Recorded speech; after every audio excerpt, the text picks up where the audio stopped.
This is the continuation of ventricular dysarrhythmias. In this video, we will cover ventricular fibrillation, idioventricular rhythm, ventricular asystole. First, we will see ventricular fibrillation. Ventricular fibrillation is an abnormal heart rhythm in which the ventricles of the heart quiver due to disorganized electrical activity. Disordered electrical activity causes the heart's lower chambers to quiver instead of contracting or beating normally. This prohibits the heart from pumping blood, causing collapse and cardiac arrest. Ventricular fibrillation is considered the most serious abnormal heart rhythm. Ventricular fibrillation is extremely dangerous and it results in cardiac arrest with loss of consciousness and no pulse, and it can lead to sudden cardiac death. Without treatment, the condition is fatal within minutes. Ventricular fibrillation is an arrhythmia that starts in the ventricle. This occurs when the electrical signals that tell the heart muscle to pump cause the ventricles to quiver instead. The quivering means that the heart is not pumping blood out to the rest of the body. In some people, ventricular fibrillation may happen several times a day. This is called an electrical storm. Sustained ventricular fibrillation can lead to sudden cardiac arrest or sudden cardiac death. It needs immediate medical care. In this, no atrial activity is seen on the ECG. Now, let us see pathophysiology of ventricular fibrillation. Ventricular fibrillation occurs in a variety of clinical situations but is most often associated with coronary artery disease. Ventricular fibrillation can result from acute myocardial infarction or ischemia or from myocardial scarring from an old infarct. Ventricular tachycardia may degenerate into ventricular fibrillation. Intracellular calcium accumulation, the action of free radicals, metabolic alterations, and autonomic modulation are important influences on the development of VF during ischemia. Initiation of ventricular fibrillation can occur in several ways. For example, if the myocardium is stimulated by a ventricular premature complex during the ascending limb of the T wave, the impulse can propagate erratically through the variable refractory myocardial cells and establish re-entrant patterns that result in chaotic ventricular depolarization. Consequently, coordinated myocardial contraction becomes disrupted. The re-entrant patterns break up into multiple smaller wavelets and the level of disorganization increases, with the re-entrant circuits producing high-frequency activation of cardiac muscle fibers. As the heart loses its ability to pump blood, myocardial ischemia worsens and a self-perpetuating vicious cycle develops, leading to death if not corrected. On the electrocardiogram, VF manifests as a chaotically irregular pattern. This pattern is coarse, initiating but becomes finer as ventricular disorganization increases. As the ECG waveform flattens, the likelihood of successful defibrillation decreases. Coarse ventricular fibrillation has greater peaks and valleys and occurs if most EKG waves measure 3 mm or more. Fine ventricular fibrillation waves are shorter and shallower, with most waves on an EKG measuring less than 3 mm.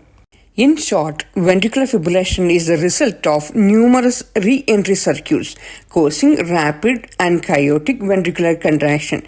Because of that, the left ventricle is not capable of generating effective contractions.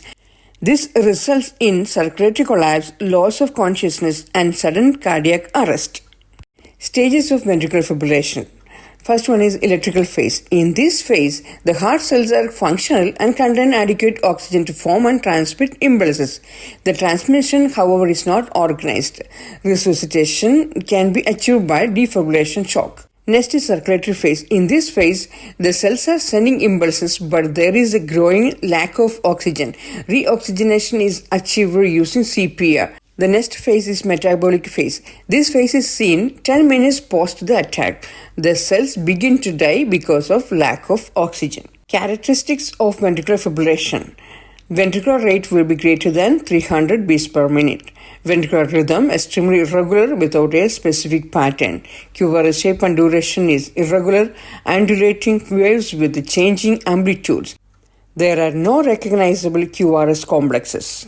Causes of ventricular fibrillation. The most common cause of ventricular fibrillations are coronary artery disease and resulting acute MI, insufficient blood flow to the heart muscles, damage to the heart muscle, for example, from a heart attack. Cardiomyopathy, a disease of the heart muscle, problems with the aorta, drug toxicity, sepsis, electrocution accidents, or injury to the heart. Congenital heart disease, heart surgery, sudden cardiac death from a sudden blow to the area directly over the heart, very high or very low potassium levels in the blood, blunt impacts to the chest, especially from small, fast-moving objects like a baseball.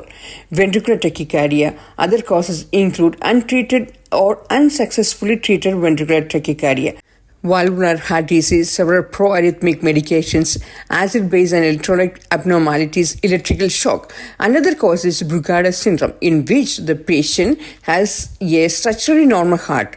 Few or no risk factors of coronary artery disease and family history of sudden cardiac death. It is seen frequently of Asian descent. Ventricular fibrillation typically causes a person to collapse or pass out. Sometimes there are no warning signs before this take place.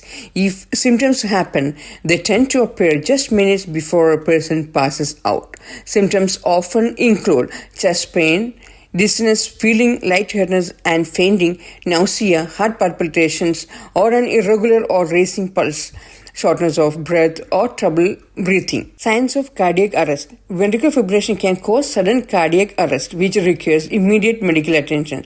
Signs of cardiac arrest include loss of consciousness, not breathing, or only gasping for breath. Patient may suddenly collapse. Patient may have no pulse. Now let us see the management. Ventricular fibrillation is always characterized by the absence of an audible heartbeat, a palpable pulse, and respirations. Because there is no coordinated cardiac activity, cardiac arrest and death are imminent if the dysarrhythmia is not corrected. Early defibrillation is critical to survival. Until defibrillation is available, we have to do the cardiopulmonary resuscitation. There are two stages of treatment for ventricular fibrillation. The first tries to stop ventricular fibrillation immediately to restore a blood pressure and pulse. The second stage focuses on reducing chances of developing ventricular fibrillation in the future. The first response to ventricular fibrillation may be CPR. This will keep blood moving to the important organs. Next is defibrillation. Defibrillation is the definitive treatment of ventricular fibrillation, whereby an electrical current is applied to the ventricular mass either directly or externally through pads or paddles, with the aim of depolarizing enough of the myocardium for coordinated contractions to occur again. This is an electrical shock that is delivered to the chest wall to restore normal rhythm. It is often critical to perform immediately once ventricular fib is diagnosed. Healthcare provider may give medicines immediately after ventricular fibrillation to help control and prevent another episode. They may prescribe additional medicines to control the arrhythmia and reduce the risk over time. For refractory ventricular fibrillation, administration of amiodarone and epinephrine may facilitate the return of a spontaneous pulse after defibrillation. People who survive a ventricular fibrillation arrest and who makes a good recovery are often considered for an implantable cardioverter defibrillator. This ICD can quickly deliver the same life-saving defibrillation in case of any episode of ventricular fibrillation occurs outside a hospital environment. ICD is a device that's implanted within the body to watch for VFib. If found, it can automatically deliver an energy shock to restore normal heart rhythm. Catheter ablation. This procedure uses energy to destroy small areas of the heart affected by the irregular heartbeat. This procedure is a treatment for ventricular tachycardia. This often can trigger ventricular fibrillation. Most people who undergo this procedure already have an ICD. Next treatment method is left cardiac sympathetic denervation. This is a surgical procedure that might help if a person has frequent ventricular fibrillation events. It isn't a common procedure. It is usually reserved for people with uncontrolled ventricular fibrillation with a genetic predisposition. In this procedure, a surgeon divides the nerves going into the heart. This can prevent adrenaline from stimulating the heart and causing arrhythmias. The precordial thumb is a maneuver promoted as a mechanical alternative to defibrillation. Now let us see idioventricular rhythm. Idioventricular rhythm is an abnormal heart rhythm characterized by a slow heart rate and the absence of normal electrical signals originating from the sinus node. It is considered a ventricular rhythm, meaning the electrical impulses responsible for initiating and regulating the heartbeat originate within the ventricles instead of the usual sinus node. Idioventricular rhythm is a slow regular ventricular rhythm with a rate of less than 50 beats per minute, absence of P waves, and a prolonged QRS interval. When the sinoatrial node is blocked or depressed, latent pacemakers become active to conduct rhythm secondary to enhanced activity and generate escape beats that can be atrial itself. It can be junctional or it can be ventricular. When ventricular rhythm takes over, it is essentially called idioventricular rhythm. Idioventricular rhythm is very similar to ventricular tachycardia, except the rate is less than 50 beats per minute and is alternatively called a slow ventricular tachycardia. When the rate is between 50 to 100 beats per minute, it is called accelerated idioventricular rhythm. Idioventricular rhythm is a heart rhythm in which the lower heart chambers beat more slowly than normal. With this type of rhythm, the heart's ventricles or lower chambers may start the heartbeat if natural pacemaker located in the upper chambers is unable to pace the heart. Unlike ventricular tachycardia, which is faster than 100 beats per minute, idioventricular rate is less than 50 beats per minute. An accelerated idioventricular rhythm has a rate of 50 to 100 beats per minute. Causes of idioventricular rhythm. Causes of idioventricular rhythms are varied and can include drugs or a heart defect at birth. It is typically benign and not life-threatening. Various etiologies may contribute to the formation of an idioventricular rhythm, and the underlying causes of idioventricular rhythm can vary and may include myocardial ischemia or infarction, reduced blood supply to the heart muscles as seen in conditions like coronary artery disease or heart attacks can disrupt the normal electrical conduction system and lead to idioventricular rhythm. Other causes are heart block, reperfusion after myocardial infarction, drug toxicity. Certain medications or drugs such as antiarrhythmics, beta blockers or calcium channel blockers may have the potential to cause idioventricular rhythm as a side effect or toxicity. Electrolyte imbalance. Abnormal levels of electrolytes, particularly potassium or magnesium, can affect the electrical conduction system of the heart and contribute to the development of idioventricular rhythm. Cardiomyopathy. Structural abnormalities or damage to the heart muscle, such as an dilated cardiomyopathy or hypertrophic cardiomyopathy, can disrupt the normal electrical pathways and result in idioventricular rhythm. Post-cardiac surgery. In some cases, idioventricular rhythm can occur as a complication following cardiac surgery, particularly when there is disruption to the conduction system. Heart diseases present at birth can cause idioventricular rhythm. Pathophysiology of idioventricular rhythm. Idioventricular rhythm has two similar pathophysiologies described, leading to ectopic focus in the ventricles to take the role of a dominant pacemaker. Ectopic automaticity generated by abnormal calcium-dependent automatism that affects the diastolic depolarization, that is phase 4 action potential, is the main electrophysiological mechanism affecting the accelerated idioventricular rhythm. The trigger activity is the main arrhythmogenic mechanism involved in patients with digitalis toxicity. The physiological pacemaker of the heart is the sinoatrial node. If the sinoatrial node is rendered dysfunctional, the AV node may act as the pacemaker. SA node and AV node may get suppressed with structural damage or functional dysfunction potentiated by enhanced vagal tone. Subsequently, the ventricles may assume the role of a dominant pacemaker. With the slowing of the intrinsic sinus rate and ventricular takeover, idioventricular rhythm is generated. The idioventricular rhythm becomes accelerated when the ectopic focus generates impulses above its intrinsic rate, leading to a heart rate between 50 to 100 beats per minute. If both of these fail, the ventricles begin to act as the dominant pacemaker in the heart. The ventricles acting as their own pacemaker gives rise to an idioventricular rhythm. Isorhythmic dissociation, fusion, or capture beats can occur when sinus and ectopic foci discharge at the same time. The rhythm has variable associations relative to bundle branch blocks depending on the foci site. An incomplete left bundle branch block pattern is present if ventricular rhythm arises from the right bundle branch block. An incomplete right bundle branch block is seen when the pacemaker is in the left bundle branch. Rhythms arising in the anterior or posterior fascicle of the left bundle branch exhibit a pattern of incomplete right bundle branch block with left posterior fascicular block and left anterior fascicular block respectively. Ventricular rhythm arising more distally in the Purkinje plexus of the left ventricular myocardium displays the pattern of right bundle branch block, and those of right ventricular origin displays the pattern of left bundle branch block. Symptoms of idioventricular rhythm.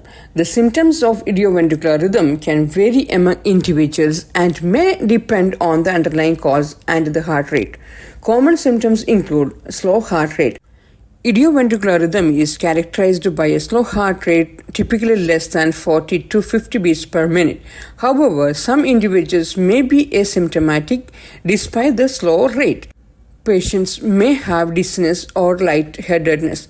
Reduced blood flow to the brain due to the slow heart rate can lead to feelings of dizziness, lightheadedness, or even fainting. Patient may have fatigue and weakness. Inadequate cardiac output resulting from the slow heart rate can cause generalized fatigue, weakness, and decreased exercise tolerance.